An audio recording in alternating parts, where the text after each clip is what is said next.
नमस्ते। कार्यस्थल सुरक्षा के आखिरी लेसन में आपका स्वागत है। इस लेसन में हम सीखने वाले हैं 1.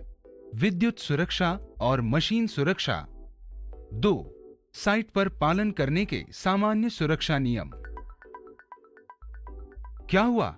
आप लोग मुझे चिंता में नजर आ रहे हैं। सर, रोहित को इलेक्ट्रिक का झटका लगा है। उसे हॉस्पिटल में एडमिट किया है। अरे बाप रे! क्या अब वो ठीक है? हाँ सर, ज्यादा सीरियस नहीं है, लेकिन वो हॉस्पिटल में है और ठीक हो रहा है। शुक्र है। लगता है कि रोहित को इलेक्ट्रिक शॉक की वजह से चोट पहुंची है और वो हॉस्पिटल में है।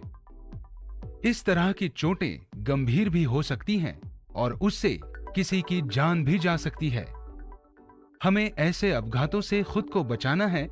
उसके लिए हमें सावधानी बरतनी होगी और ध्यानपूर्वक काम करना होगा। इलेक्ट्रिक शॉक से हमारी बॉडी पर बुरा असर पड़ सकता है, इसलिए हमें अच्छे से ध्यान देना होगा। चोट लगने से खुद को बचाने के लिए या फिर दूसरों को नुकसान होने से बचाने के लिए विद्युत सुरक्षा के कुछ गोल्डन रूल्स का हमें पालन करना होगा। पहला, बंद करें और खंडित। विद्युत सुरक्षा का पहला नियम है कि सभी उपकरणों या फिर विद्युत से चलने वाली चीजों को दुरुस्त करने से पहले उनका विद्युत प्रवाह खंडित करें। अगर विद्युत प्रवाह शुरू रहता है तो इलेक्ट्रोक्यूशन यानी बिजली के झटके से मौत हो सकती है। दूसरा, विद्युत के उपकरणों पर काम करते समय धातुओं का इस्तेमाल ना करें। धातु बिजली के प्रवाहक होते हैं, इसलिए काम करते समय ये घातक हो सकता है। फिर नमी का ध्यान दें, जैसे कि धातु, पानी और अन्य द्रव पदार्थ प्रवाहक होते हैं और उससे विद्युत झटका या फिर इलेक्ट्रोक्यूशन होने का खतरा होता है। अगला मुद्दा है, अगर आप विद्युत उपकरण दुरुस्त करने के लिए प्रमाणित नहीं हैं, तो मत कीजिए। अगर आपको दुरुस्त करने की जरूरत पड़े तो उसके पेशेवर व्यक्ति को बुलाएं। अगर आप प्रशिक्षित नहीं हैं, तो आपको इलेक्ट्रिक कॉर्ड्स, आउटलेट्स या फिर उपकरण दुरुस्त करने की अनुमति व्यावसायिक सुरक्षा और स्वास्थ्य प्रशासन यानी OSHA नहीं देता है। और आखिर में, किसी भी विद्युत उपकरण को रूम से बाहर निकालते समय ऑन ना रखें। अगर ऑन रहा तो उससे शॉर्ट सर्किट या फिर छोटी सी आग लगने की संभावना होती है। दोषपूर्ण विद्युत फिटिंग रही तो जल्दी से उसकी सूचना दें।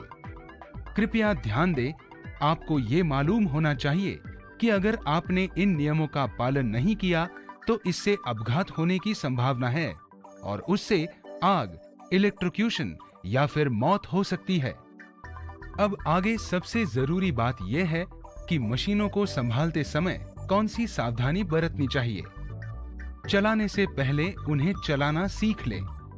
अगर आप प्रशिक्षण के बिना मशीन चलाने लगे तो उससे आपको झटका लग सकता है या फिर मशीन खराब हो सकता है।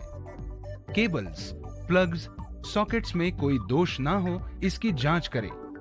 दोषपूर्ण, भुरभुरे या फिर उजागर तार से विद्युत झटका लग सकता है। मशीन का वोल्टेज और प्रवाह दोनों एक जैसे होने चाहिए। ढीले कपड़े, गहने और लंबे बाल मशीनों से दूर रखें ताकि वो उसमें फंस ना जाए। मशीनों को चलाते समय यूपीएस सॉकेट में ना डालें।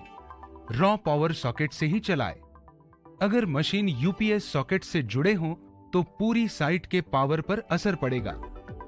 मशीन और सॉकेट्स लगाते समय या फिर निकालते समय स्विच बंद होने चाहिए। मशीन को संभालते समय आपके हाथ सूखे होने चाहिए और योग्य पीपीई का इस्तेमाल जरूर करें। काम करते समय उलझकर गिरने से बचने के लिए केबल्स को हमेशा कंधों के ऊपर रखें। मशीनों को केबल से ना खींचें, इससे मशीन खराब हो सकती है या फिर इंसुलेशन कट सकती है। मशीनों को शुरू करने से पहले कॉशन बोर्ड लगाना चाहिए। इससे लोगों को पता चलेगा कि कुछ काम चल रहा है। आउटलेट्स को ज्यादा ना भरें, उससे आग लगने की संभावना होती है। और ध्यान रहे कि वायर्स को कॉरिडोर में फैलाकर ना रखें। वहां लोग आते जाते रहते हैं और उलझकर गिर सकते हैं। कॉर्ड्स का इस्तेमाल करने के बाद उन्हें रखते समय गर्मी या फिर पानी के पास ना रखें। अब आखिर में हमें काम करते समय जिन सामान्य सुरक्षा सावधानियों का पालन करना है उनके बारे में समझना है। 1. कांच के टेबल पर भारी सामान ना रखें। 2. बाथरूम की सतह को अच्छे से पोंछ लें, नहीं तो लोग फिसल सकते हैं। 3. कोनों में ट्रॉलीज, वैक्यूम क्लीनर्स या फिर क्लीनिंग उपकरणों को ना रखें। लोग उससे टकरा सकते हैं और उन्हें चोट लग सकती है। 4. रूम में प्रवेश करते समय हमेशा लाइट ऑन करें। इससे आप लड़खड़ाने से बच सकते हैं और आपको नुकसान नहीं पहुंचेगा। 5. डस्टबिन से कचरा हाथ से ना निकालें। शार्प ऑब्जेक्ट से आपके हाथ को नुकसान पहुंच सकता है। डस्टबिन को पेपर पर खाली करके इसको चेक कर लें। और एक सबसे जरूरी बात, आपको प्राथमिक उपचार सामग्री के स्थान के बारे में पता होना चाहिए। और ध्यान रहे कि आपको प्राथमिक उपचार प्रशिक्षण लेना चाहिए और उसका इस्तेमाल करना आपको आना चाहिए। 7.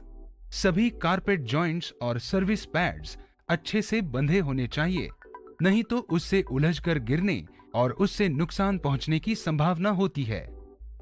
8. जब आप सीढ़ियों पर काम कर रहे हो तो कोई और आदमी वहां सीढ़ी को पकड़ने के लिए होना चाहिए। चलिए अब सभी बातों को जल्दी से याद कर लेते हैं।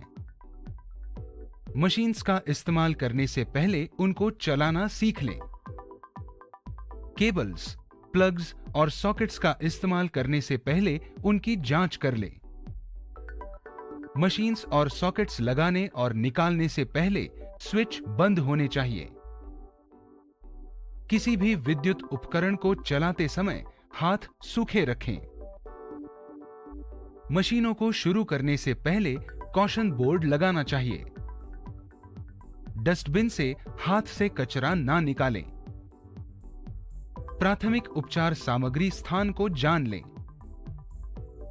कोने में ट्रॉलीज, वैक्यूम क्लीनर्स और सफाई उपकरणों को ना रखें।